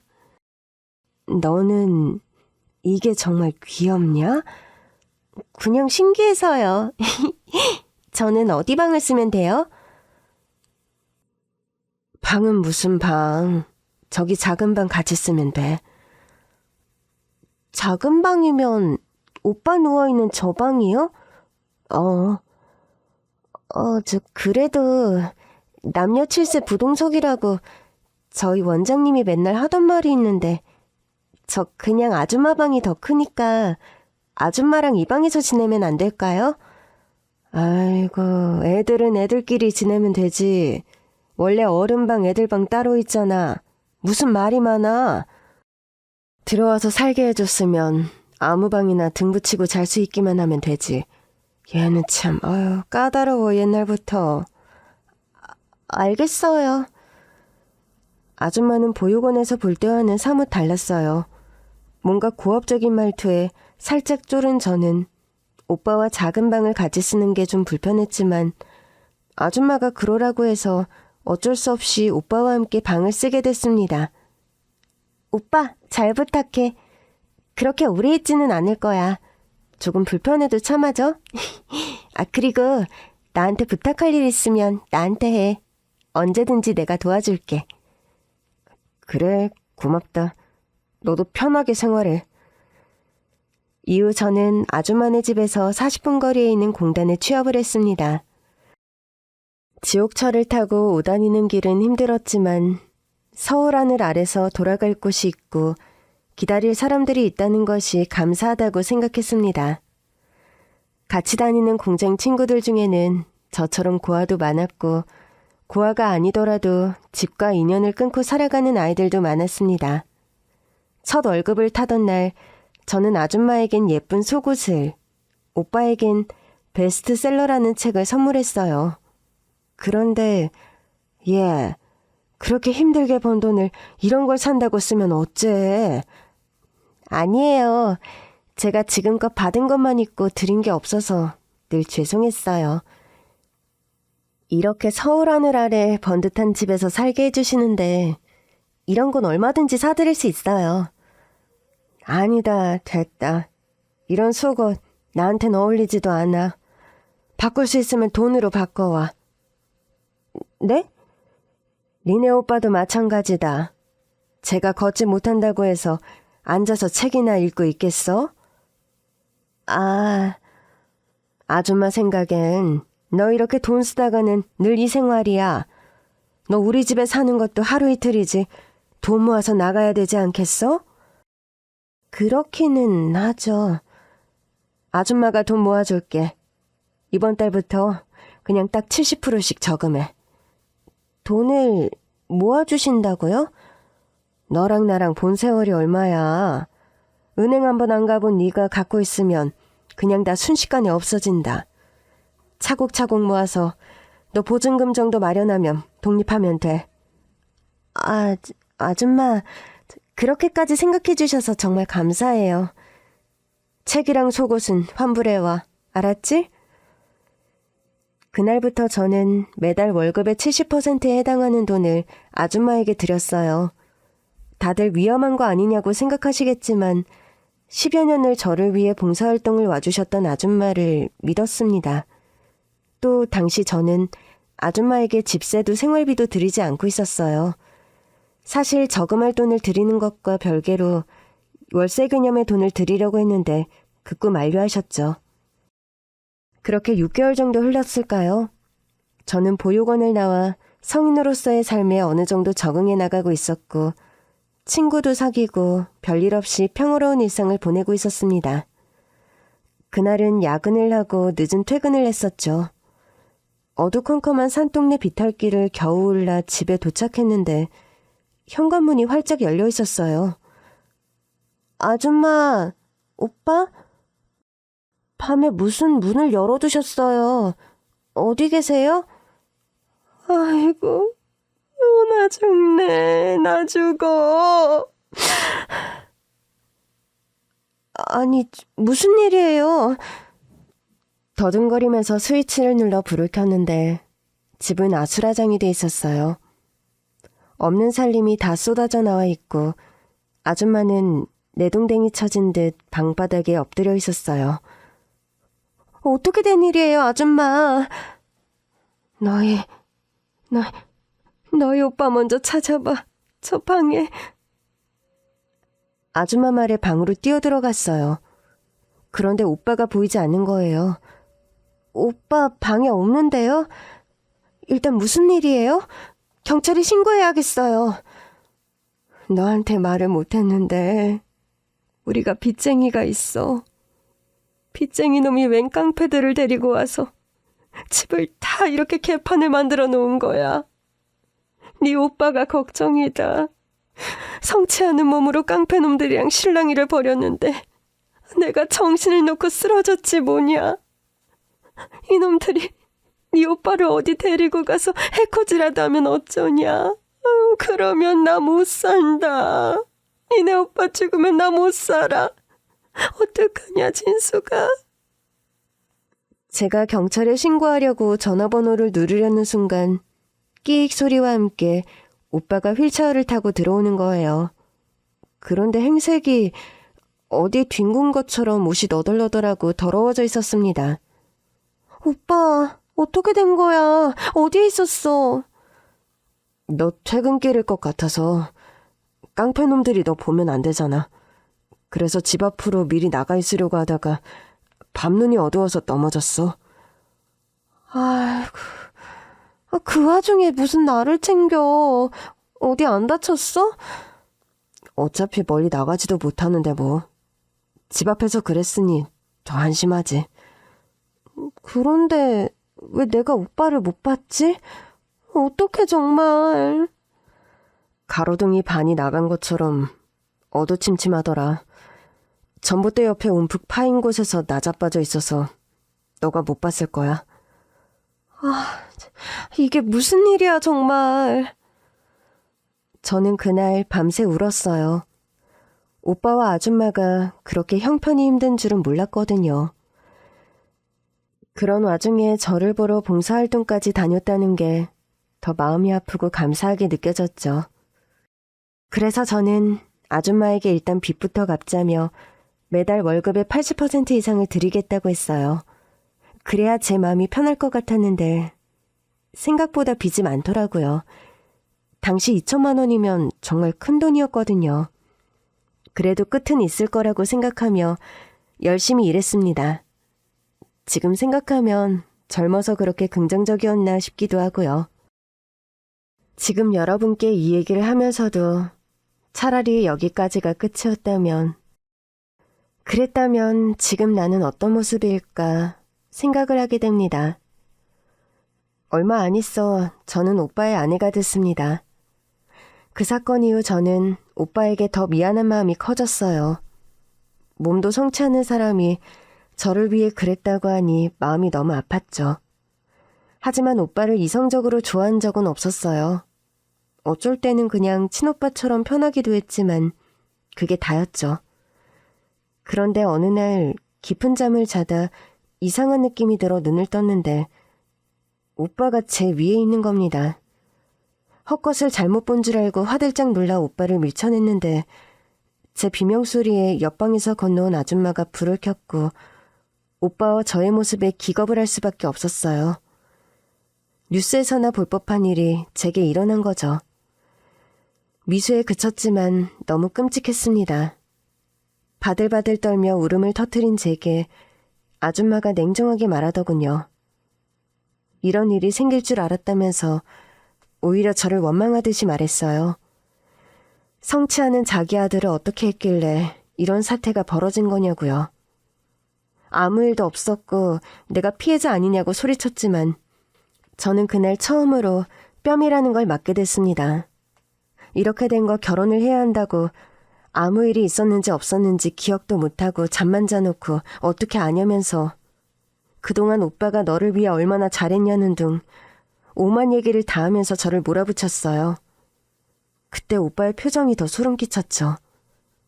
바지도 입지 않은 채 희죽대고 있었어요. 저는 그렇게 그 사람의 아내가 됐습니다. 이제 남편과 시무라고 표현해야겠네요. 20살, 끔찍했던 제 결혼 생활이 시작됐습니다. 시모는 그때부터 완전히 돌변했어요. 모든 살림은 제가 다 해야 했고 시모의 요구로 무리해서 야근까지 해야 했죠. 너한테 투자한 내 10수년, 이렇게라도 네가 갚아야 하지 않겠어? 아까워? 짐승도 은혜는 안다고 했다. 천의 고아를 며느리로 들여먹이고 입히고 재워주는데 너도 성의를 보여야지. 이제 20살인 애가 뭐가 힘들다는 거야. 너 없을 땐 또 내가 알아서 밥도 해 먹잖아. 어머니, 아무리 제가 어려도 이렇게 일을 하면 감당이 안 돼요. 집도 너무 멀어서 다니기도 힘든데 밤차 끊길까봐 숨이 넘어가게 뛰어요. 그럼 우리 빚은 어쩌라고? 너 먹고 자고 한 게 다 하늘에서 뚝 떨어진 돈이야? 빚을 갚아야 우리가 살지. 그래서 제가 빚 갚아드린다고 했잖아요. 저는 최저 경비만 떼고 다 드리는데 하시던 일까지 그만두시면 어떡해요. 새 식구 생활도 하고 저축도 해야 되는데 빚으로 다 나가고 저는 밥도 거의 못 먹고 다녀요. 속 뒤집어지는 소리 한다. 너 내가 몇 살인지 알아? 이 산꼭대기에 살면서 내가 나가다가 다리라도 헛디뎌서 우리 아들 꼴 나면 네가 감당이나 할 수 있겠어? 감당하면 내가 일타니마. 시모는 제가 며느리가 되자 다니던 일도 그만두고 집에 눌러앉았고 스스로 밥도 차려 먹지 않았어요. 출근 전 밥을 차려놓고 나가지 않으면 하루 종일 굶었다며 온갖 욕을 먹어야 했기 때문에 저는 거의 3시간 자고 매일같이 일을 했습니다. 요즘도 TV에 현대판 노예라는 말이 나오던데 그게 딱 저의 20대 같아요. 더 이상했던 건 빚을 갚는다던 시모가 일도 하지 않고 동네 노름판이나 오다녔고 치렁치렁 금덩어리를 목과 팔에 차고 다녔죠. 저는 밝고 긍정적인 아이였지만 언젠가부터 말수가 완전히 줄었고 나중에는 시모가 그렇게 하고 다니든 말든 물어볼 힘도 의지도 생기지 않았어요. 노예로 사는 걸 스스로 인정하면 사람이 그렇게 되나 봐요. 언젠가부터 금덩이를 하고 놀러다니는 시모가 그냥 주인처럼, 그냥 그게 당연한 것처럼 아무렇지도 않더라고요. 의문이 생기지도 않았습니다. 시모까지는 어떻게든 버티겠는데 변한 건 남편도 마찬가지였어요. 몸도 성취하는 사람이 밤마다 저를 보채 성욕을 채우려 들었습니다. 하반신 마비였지만 성욕은 넘쳐났어요. 일부 성기능도 살아있었는데 본인이 원하는 욕구를 채울 수는 없었죠. 그러니 제가 아무리 노력을 해본들 그의 신체가 제 기능을 하지 않는데 밑빠진 독에 물붓기였습니다. 그럴 때마다 남편은 성욕을 풀지 못한 화풀이를 제게 다 쏟아냈고 두들겨 맞기까지 했어요. 저는 대응을 할 수도 있었지만 장애를 가진 남편 앞에서 한없이 작아졌죠. 그렇게 몇 년을 가장 노릇을 하며 식모 혹은 성노예 같은 삶을 살았습니다. 결혼한 지 1년도 안 돼서 다니던 공장은 그만뒀어요. 시모가 남편 수발 들고 밥 차리고 하려면 멀리 다니지 말라고 해서 동네 식당 일을 하게 됐습니다. 시모가 소개해준 자리였죠. 그런데 제가 모르던 진실이 또 있더군요.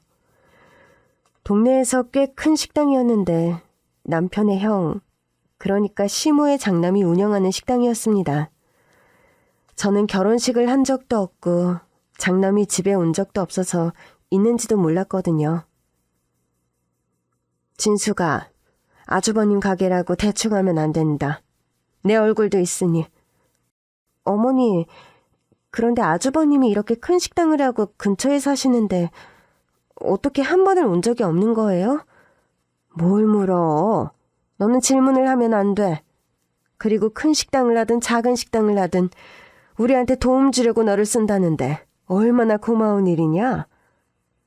그냥 너는 고마운 사람이다. 우리 아주버님은 최고다. 하면서 일반하면 돼. 네. 아주버님이라는 사람은 더 했어요. 그냥 삼겹살집인데 제게 술 서빙을 시키면서 손님들 비위를 맞추기를 바라더라고요. 20대 어린 여자애한테 5, 60대 아저씨들 술을 따르게 한 거죠. 그러다 보면 선을 넘는 손님들도 많았죠. 슬쩍 제 바지 뒷주머니에 팁을 꽂아준다면서 엉덩이에 손을 대는가 하면 성적인 농담도 서슴지 않았어요. 언젠가부터는 아주버님이 제게 옷을 사주더라고요. 무슨 옷이냐고 물었더니 홀서빙을 하는데 행색이 너무 아줌마 같다는 거예요. 식당 홀서빙을 하는데 아줌마면 어떻고 할머니면 어떤가 싶었는데 그래도 선물이라 생각하고 열어봤어요. 그런데 너무 짧은 치마에 딱 붙는 쫄티였어요. 이걸 입으라고요? 일하는데 방해될 것 같아서요. 왜 어때? 네 나이가 20대 중반밖에 안 됐는데 좀 꾸미고 살아야지. 사람이 풀이 팍 죽어서는 오는 손님도 나가겠다. 네 돈으로 안 사고 내가 사주면 고맙습니다 해야지. 무슨 말이 많아, 어? 그래도 이건 너무 불편할 것 같아요. 늘어나는 옷이라 일에 아무런 지장 없어. 너 자꾸 말대꾸하면 너희 시엄마한테 이른다? 그래도 돼? 당시에 제 나이가 20대 중반이었는데 행색은 아줌마 같았어요. 옷을 살 돈도 없고 가는 곳은 식당과 집밖에 없어서 시모가 입던 옷을 얻어 입었거든요. 하지만 아주버님의 호의가 저를 생각하는 호의가 아니라는 것쯤은 저도 알았습니다. 물론 아주버님 말처럼 그 정도 옷은 제 나이 또래들이 쉽게 입는 옷들이었지만 저는 한 번도 입어본 적이 없었고요. 안 그래도 치근덕대는 나이 많은 손님들 때문에 힘든데 그렇게 몸이 드러나는 옷을 입으면 아예 먹잇감이 될 것 같았죠. 하지만 다른 방법도 없었습니다. 입내 안 입내로 더 시달리고 싶지도 않았어요. 너무 무기력했던 것 같아요. 그렇게 사는 것 같지 않은 날들을 보내고 있던 어느 날, 옛날에 공장에서 함께 일하던 친구가 저를 찾아온 적이 있었어요. 네가 이런 옷도 다 입고 신기하다, 야. 그래도 결혼하고 잘 지내고 있는 것 같네? 너 일 그만둘 때는 갑자기 웬 결혼인가 했는데. 아, 뭐 그렇지. 뭐 반갑다, 오랜만에. 그런데 무슨 일이야? 너 그렇게 말하면 섭해. 너는 연락이 너무 없으니까 얼굴이나 보러 왔지. 아, 고마워. 그런데 너 옷 스타일만 변한 게 아니라 말하는 것도 변한 것 같네. 왜 이렇게 주눅이 들었냐? 너야말로 무슨 일 있어? 사실 나 아니야. 아, 왜 말해봐. 나 그때 되게 우울하고 바보같이 살았을 때 너 때문에 얼마나 힘이 됐는데. 늘 밝고 긍정적이어서. 사실 나 요즘 전문대도 다니고 있어. 내 삶이 조금 핀 것 같아서 그때 너한테 좋은 에너지 받은 게 생각나서 고맙고 뭐 이런 소식도 전하고 싶어서 찾아온 건데. 너 뭔 일 있구나? 대학교 다닌다고? 정말 잘 됐다. 부럽다. 나도 너처럼 살고 싶다. 정말 그때 공장 처음 다닐 때는 몸은 힘들었지만 그래도 너희들이랑 꿈을 꿀 수 있어서 좋았는데 나도 그런 꿈이 있었는데 네가 실천했구나. 아까 거기 식당 말이야. 아는 사람이 하는 곳이야? 응, 아주버님. 아주버님? 네 남편이 왜 형이 있었어? 응, 그렇대. 넌 몰랐던 거야? 미정아. 사실 나 너무 힘들어. 말해봐. 대체 어떻게 지내고 있는 거야? 저는 그날 오랜만에 찾아온 공장을 함께 다니던 친구에게 있었던 일을 모두 털어놨습니다. 그러자 친구는 빨리 집에서 나오고 안 되면 경찰에 신고라도 해야 한다며 길길이 날뛰었죠. 그런데 그때 아주버님이 멀리서 저를 향해 빠른 걸음으로 다가오는 거예요. 야, 일하는 시간에 나와서 여기서 뭐해? 여길 어떻게... 친구가 와서요. 아직 오픈 전이라 잠시 나온 거예요. 그럼 이건 뭐야? 아주버님이 꺼낸 핸드폰에 저는 기겁을 할 수밖에 없었어요. 저와 친구가 나눈 대화가 고스란히 아주버님 폰에 녹음돼 있는 겁니다. 저는 어떻게 된 영문인지 알 수가 없었어요. 제게 도청기라도 단 건지 어디 첩자라도 붙인 건지 머리가 혼란스러웠어요. 이년 봐라. 입히고 먹이고 재우고 다 해줬더니 어딜 튀려고 수작질이야. 수작질이긴. 내가 눈이 4개인 사람이야. 왜 이래? 어? 그런 게 아니라 친구에게 얘기하다 보니까. 그런데 어떻게 이게 여기 녹음이 된 거예요? 아직도 모르네. 이 바보 같은 게. 암튼 너 따라와. 친구랑 인사 좀 할게요. 나도 어쩔 수 없었어. 어? 무슨 소리야? 나 너희 아주버님이랑 만나잖아. 뭐라고? 귀가 안 들리냐? 미정이가 내 여자친구야. 이 뷰삼아. 두 사람 나이가 몇인데 어떻게 그럴 수가 있어? 그리고 날 왜 찾아온 거야, 그럼? 널 찾아온 게 아니라 내 남자친구를 찾아온 거지. 그런 김에 남자친구 부탁받고 너 맘도 떠본 거고. 나는 네가 맘 잡고 사는 줄 알았지. 여기서 탈출하고 싶어 할 거라고는 생각도 못했어. 아주버님이 무슨 부탁을 하신 건데요? 네가 우리 집 돈을 다 들고 튈 수도 있으니 네 생각이 어떤지 좀 물어보라고 했다. 왜? 돈 안 들고 가면 그냥 보내주실 거였어요?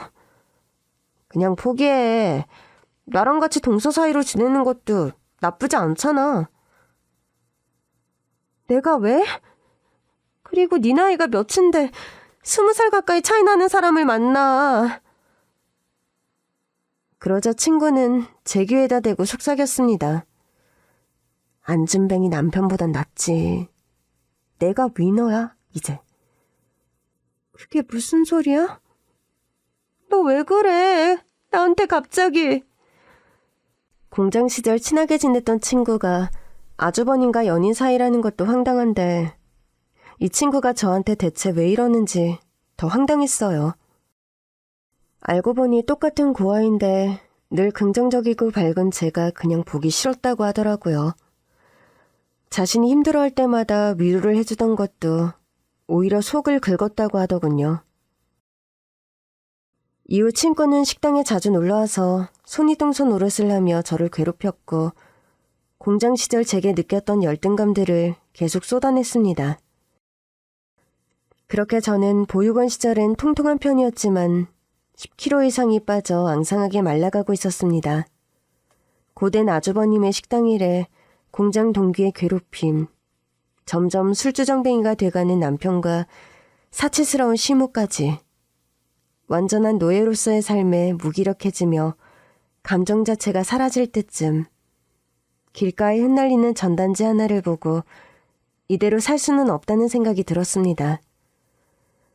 돌도 안 된 애를 안고 있는 아주 어린 엄마. 이 사진 한 장으로 아이를 찾을 수 있을까? 그런데 이 어린애를 어떻게 잃어버린 걸까? 이런 신락 같은 기적을 바라며 전단지를 만들었을 나와는 전혀 관계없는 사지 속 젊은 엄마를 보며 저는 다시 살아야겠다는 생각을 했습니다. 원하는 것이 기적 같은 일이라고 해도 손 놓고 살아가지는 않겠다. 지금도 제 가슴 속에 깊이 새기는 말입니다. 우연히 본 종이 쪼가리가 왜 그런 생각을 들게 했는지는 의문이지만 덕분에 저는 탈출을 감행했습니다. 하지만 탈출을 시도할 때마다 시모와 아주버님이 심어놓은 첩자들 때문에 번번이 실패했고 그런 날이면 그 3인의 악마들에게 모진 괴롭힘과 손찌검까지 당해야 했죠. 경찰에 왜 전화 한번 걸지 못했냐고요? 화장실에 숨어 전화도 걸어봤어요.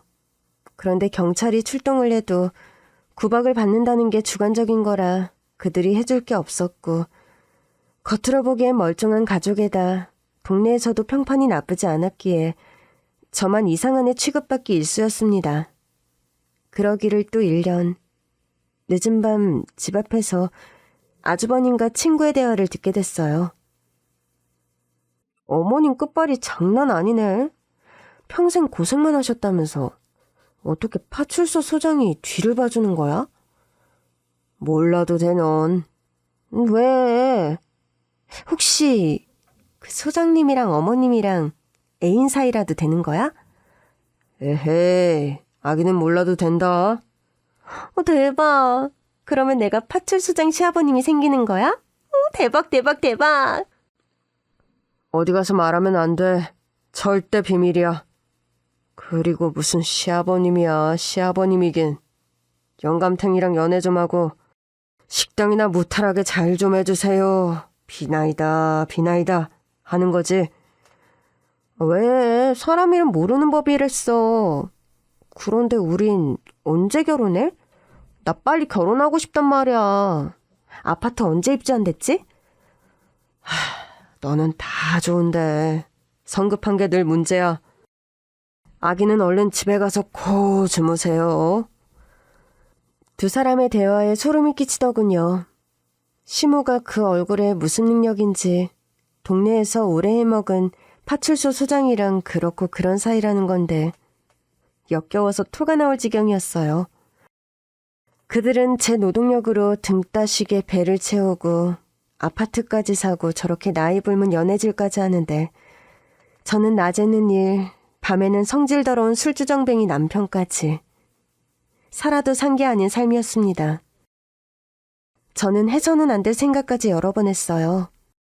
하지만 스스로 세상을 저버리는 일도 아무나 할 수 있는 게 아니었죠. 몇 번을 병원에 실려갔지만 용케도 목숨줄은 붙어 있었고 그런 일이 동네에 소문까지 나다 보니 저는 점점 더 정신이 이상한 애로 낙인 찍혀갔어요.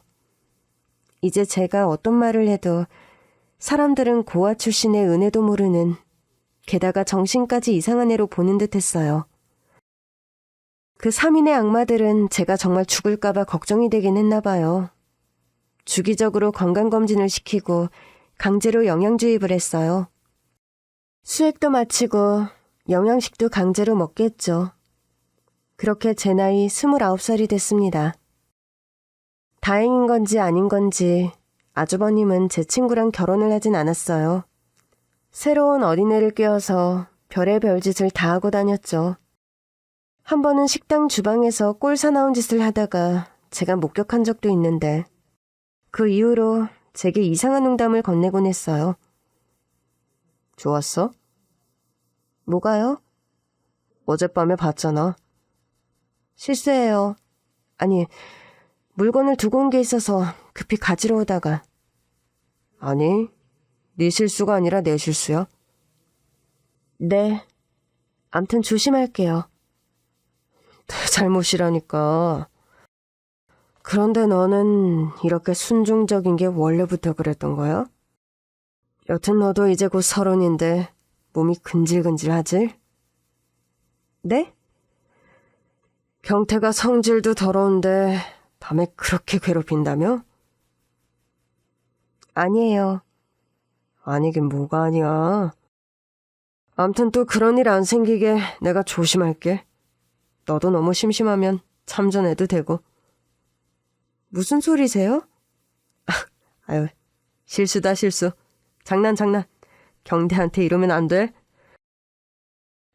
이젠 하다하다 아주버님이라는 사람이 직접적으로 성희롱을 하기 시작했습니다. 저는 이 지옥에서 탈출하기 위해 뭐라도 해야겠다고 생각했습니다. 그게 사람들이 손가락질하는 범죄자나 미친 사람이 된다고 해도 상관없었어요. 저는 그날부터 툭 하면 실없이 웃었습니다. 미친 사람처럼 크게 웃기도 하고 안 먹던 음식도 개걸스럽게 입이 찢어지도록 먹었어요. 심지어 손님상 앞에 마주 앉아 음식을 먹는 등 기이한 행동들을 계속했습니다. 당황한 아주버님은 저를 잡아채서 주방에서 혼을 냈지만 그런 일이 잦아질수록 있던 손님들도 나가기 일쑤였어요. 본격적으로 제가 미쳤다고 소문이 나자 손님이 평소에 오던 수준에서 반도 안 됐습니다. 젊은 미친 여자가 서빙을 보는 식당에 누가 가고 싶겠어요? 아주버님은 발만 동동거렸죠. 손찌검을 해도 안 되고 타일러도 안 됐으니까요. 손님들 앞에서 혼낼 수도 없고 졸졸 쫓아다닐 수도 없는 노릇이고 그러면서도 저를 자를 수 없었던 것 같아요. 제가 연기를 한다고 생각했고 5년을 넘게 무료로 오픈해서 마감까지 일하던 제가 아까웠을 테니까요. 결국 시모와 아주버님은 저를 정신병원에 데려갔습니다. 저는 정신병원에서 검사를 받으면서도 미친 사람인 척했습니다. 안 돼도 이 병원에서 다시 나가면 그 지옥 생활을 해야 했으니까요. 하지만 시모와 아주버님도 만만치 않은 사람들이었어요. 저를 한없이 테스트하는 듯 했어요. 제가 미쳤다는 걸 믿지 않았던 거죠. 그들은 급기야 다 필요 없다며 죽이 되든 밥이 되든 집에서 케어하겠다고 저를 데려가려고 하더군요. 저는 이대로 그 집에서 들어가서 노예로 사는 게 너무 무서웠습니다. 정신병원에 왔는데도 정신병원의 공기마저 자유처럼 느껴졌어요. 그래서 환자복에서 옷을 갈아입겠다고 그들이 병원의 카페에 가 있을 때 쏜살같이 도망쳤어요. 어디서 그런 힘이 났는지 모르겠어요. 뒤도 안 보고 뛰다가 숨다가를 반복하다 맨발로 한 마트에 들어갔습니다. 멀리 남편과 시모의 목소리도 들리는 것 같았어요. 게다가 병원 바지를 입고 맨발로 있었기 때문에 신고가 들어갈 수도 있었죠. 순간 머리가 하얘졌어요. 도망치긴 했지만 정신병원에서 도망쳤기 때문에 오히려 수배령이 내려진 꼴이라는 생각이 들었어요. 그때 어디서 웬 남자아이의 청아한 목소리가 마트에 소음을 뚫고 울려 퍼졌습니다. 엄마, 저 아줌마 봐봐. 실종 전단지에 있는 사람이야? 아유, 함부로 그렇게 말하는 거 아니야. 확실한 것도 아닌데. 조용! 아니. 마트 입구에 붙은 전단지 내가 자세히 봤단 말이야. AI로 현장 얼굴까지 구현했다고 해서 너무 신기해서 봤는데 저기 저 아줌마랑 완전히 똑같이 생겼어. 전단지에서 본 아줌마야. 뭐라고? 무슨 소린지. 순간 사람들이 웅성대기 시작했고 어떤 젊은 남자가 마트 입구에 붙은 실종아동 찾기 전단지를 떼서 가져왔어요.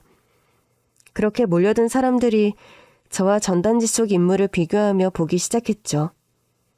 인파를 헤집고 시모와 아주버님이 얼굴을 들이밀었어요. 눈이 마주치자마자 저는 그대로 오줌을 쌌어요. 이후 기절을 했다는 건 나중에 들었죠. 어떻게 됐냐고요? 다행히 제가 눈뜬 곳은 지옥 시댁도 아니고 정신병원도 아니었습니다. 눈을 뜨니 난생 처음 보는 집이었어요. 벽이며 바닥이며 조명이며 온통 봄햇살을 가득 발라놓은 듯한 색깔의 집이었는데 이곳이 천국인가 지옥인가 했던 것 같아요. 눈 뜨셨네요. 몸은 좀 괜찮으세요? 누구세요? 여기는 어딘가요? 제가 지금 살아있는 건가요? 무슨 말씀을 그렇게 하세요? 당연히 살아계시죠. 저도 살아있는 사람이고요. 많이 놀라셨을 텐데 일단 숨 좀 고르세요. 네, 누구신지 먼저 말씀 좀 해주세요. 저는 이분의 비서예요.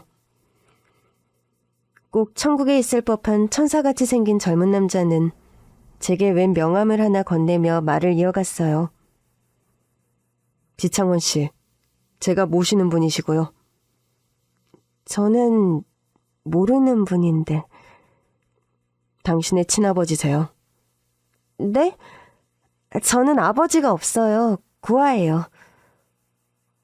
어제 마트에서 웬 꼬마가 전단지에 있는 사람이라고 했던 건 기억나시죠? 아, 네. 이게 그 전단지입니다. 실종 전단지. 여기 옆에 있는 돌베개 사진이 아가씨 어렸을 때 사진이고요. 오른쪽이 현재 저희가 미국의 의뢰에서 만든 최신 AI 기술로 복구한 성인 모습입니다. 어떤가요?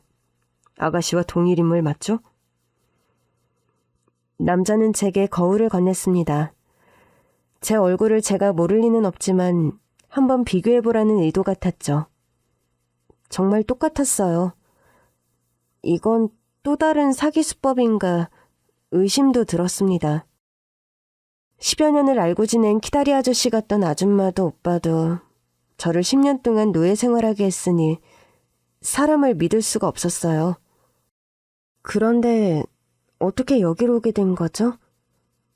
어제 마트에서 그대로 쓰러지시고 시어머니와 아주버님이라는 사람이 아가씨를 끌고 가려고 했습니다. 정말 기적 같은 일이라고 할 수밖에 없는데 마침 제가 그 동네에 살아서 마트에 들렀던 상황이었어요.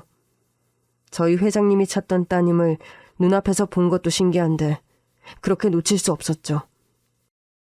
앞뒤 생각 안 하고 저도 달려들어서 저희가 찾는 사람이 확실하다고 했고요. 보아하니 그들은 아가씨를 걱정하는 것보다 분노에 차 있더라고요. 그래서 있는 돈 털어서 주고 명함도 건넸더니 데려가라고 하더군요. 아, 그랬군요. 감사합니다. 역시 뭔가 나쁜 쪽으로 엮여있던 사람들인가 봐요. 진짜 시어머니와 아주버님은 맞나요? 네. 사연이 긴 것 같은데 일단 쉬세요. 지금 맡고 있는 건 수액이에요. 그리고 회장님, 아니, 아버님께서 지금 미국에서 오고 계세요. 오늘 저녁에나 보실 수 있을 거니까 그때까지 푹 쉬시고 무슨 일 생기면 여기 호출기 누르세요. 감사합니다. 아가씨? 네? 여긴 안전해요. 여긴 안전하니까 괜찮아요. 저는 남자의 부드러운 목소리와 따뜻한 말에 모든 긴장이 다 사르르 녹는 기분이었습니다. 누가 수면제라도 탄 듯 10년간 쌓인 잠에 깊이 빠져들었죠. 이렇게 마음이 편할 수가 있을까 싶었어요. 천국으로 보이는 구름이 가득한 나라에서 노는 꿈도 꿨어요. 눈을 떠보니 밤이 돼 있었어요. 제 앞에는 처음 보는 중년의 남자와 기품 있는 백발의 할머니, 그리고 비설하던 그 남자가 있었습니다. 중년의 남자는 제가 눈을 뜨자 울음을 터뜨렸고 할머니도 주저앉아 곡소리를 내며 울었습니다. 내가 네 아빠야, 수아야. 내 딸 수아. 30년이 지났어야 만나다니. 내 딸. 하나밖에 없는 내 딸. 어디에 있다가 이제야. 미안하다. 미안해. 다 내 잘못이다. 이 못된 할머니를 어찌 용서하겠니? 그래도 잘 살게 해달라고 그렇게 빌었는데 이렇게 살고 있을 거라고는 생각도 못했어. 아유, 미안하다. 미안하다. 할미 잘못이다. 제 친아버지와 친할머니라고요? 맞습니다. 이분이 지창원 씨, 땡땡 스프렉스 회장님이세요. 그리고 여기 계신 분이 친할머니시고요. 장하옥 여사님이십니다. 제 이름이 수아라고요? 그래. 네 엄마가 너를 가졌을 때 이름은 수아라고 짓자고 순수할 수에 예쁘라를 써서 세상 풍파에도 순수한 마음을 잊지 않고 예쁘게 자라라는 뜻에서 그랬다는데 네가 이렇게 힘들게 살고 있었다니. 모든 게 아빠 탓이다. 알고 보니 제 친아버지는 대학교 때 봉사활동을 하다가 눈이 보이지 않는 시각장애인과 사랑에 빠졌다고 합니다. 부자였던 친부의 집에서는 장애인 엄마와의 교제를 극구 반대했지만 몰래 만남을 이어갔다고 해요. 그렇게 친모가 임신을 했고 친부는 집에 알렸지만 끝까지 반대했다고 합니다. 친부는 집을 나왔고 결국 동거를 하며 막노동을 하며 살아갔는데 일하러 나간 사이 친모가 저를 낳다가 죽었다고 해요. 워낙 몸이 약했다고 하는데 자세한 건 잘 모르겠고요.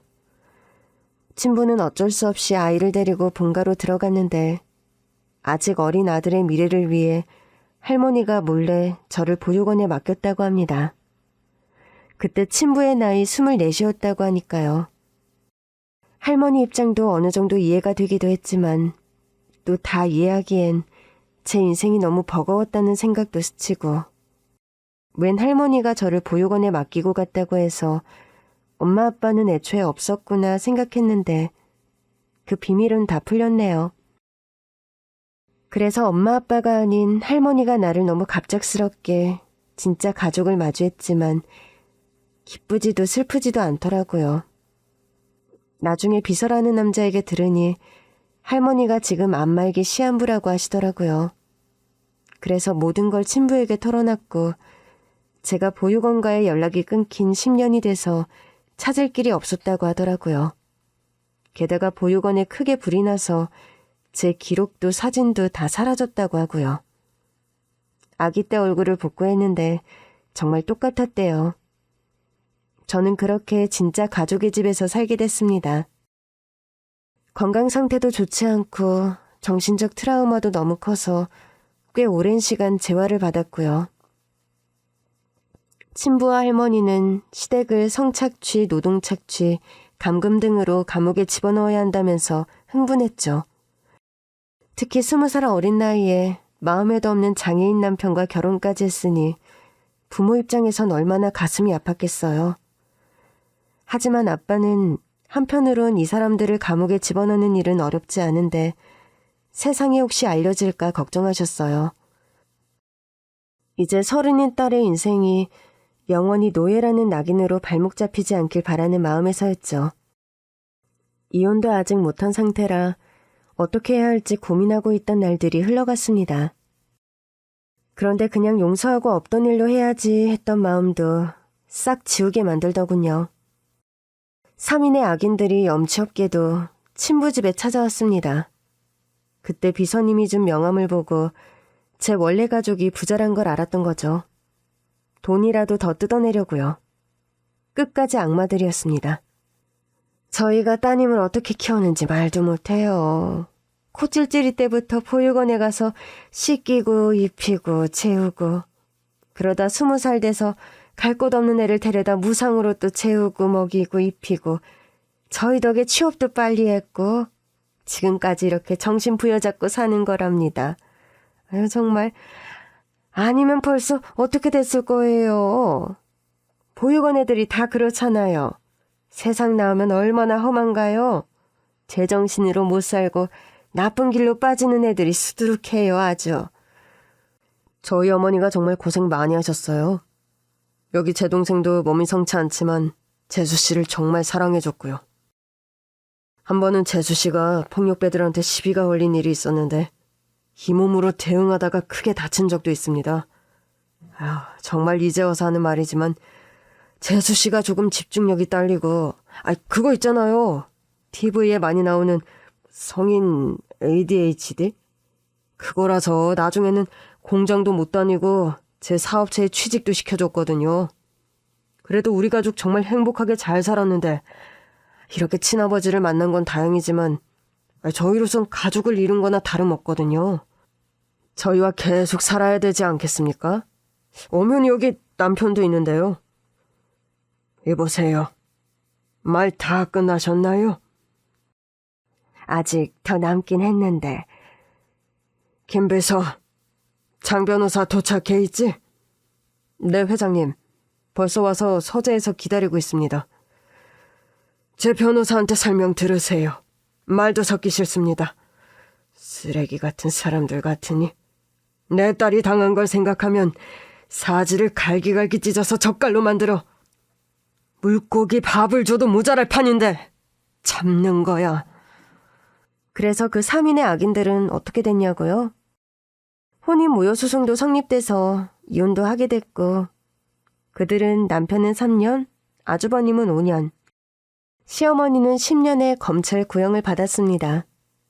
주제도 모르고 항소를 하고 있지만 제가 당한 세월을 생각하면 100년도 모자랍니다. 저는 여전히 치료를 받아야 하는 상황이지만 늦게나마 아버지의 지원을 받으며 공부도 시작했고 취미생활이라는 것도 갖게 되었습니다. 그리고 또 한 가지 좋은 소식은 저를 그 악마 소굴에서 꺼내준 은인이죠. 비서님과 좋은 마음으로 지내고 있어요. 이렇게 한 번에 인생이 바뀔 수도 있나 싶을 때가 많습니다. 이 행복이 또 사라질까봐 두렵기도 합니다. 하지만 원래 제 모습대로 돌아가고 싶어요.